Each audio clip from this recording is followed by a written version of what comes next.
আলহামদুলিল্লাহ ওয়াকাফা ওয়া সালামুন আলা ইবাদিহিল্লাযীনা ইসতাফা আম্মা বা'দ সাল্লাল্লাহু আলাইহি ওয়াসাল্লাম রব্বি জিদনি ইলমা। আমি আমার মায়ের একটা কথা নিয়ে কথাটা শুরু করব। আমি কিন্তু সমাপ্ত শেষ করে দেব।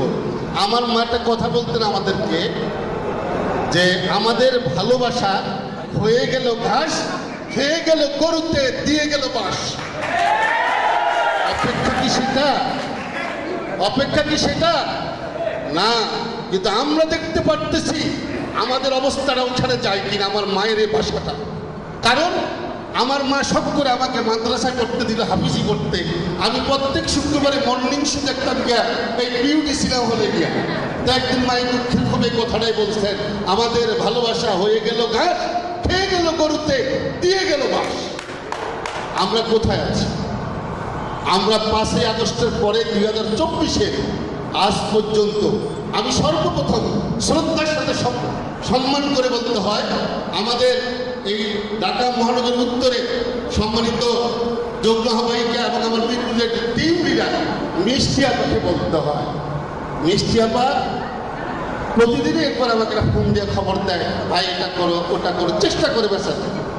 কিন্তু এই 5ই আগস্ট থেকে আমরা দেখতেছি কি আমাদের মধ্যে মনে হচ্ছে কতটি গুন্ডা ঢুকছে, কতটি চাঁদাবাজ ঢুকছে, কতটি লুণ্ঠন ঢুকছে। এই শিকড় ভেঙে দিতে হবে। এই শিকড় ভাঙবে তারা ওই 5ই আগস্টের থেকে যারা ওই পল্টনে হাঁটুপানি পর্যন্ত যারা প্রোগ্রাম করেছেন তাদেরকে আবার ঐক্যবদ্ধ হয়ে এই সন্ত্রাস, এই চাঁদাবাজ, এই লুণ্ঠনকারীদেরকে সরাতে হবে।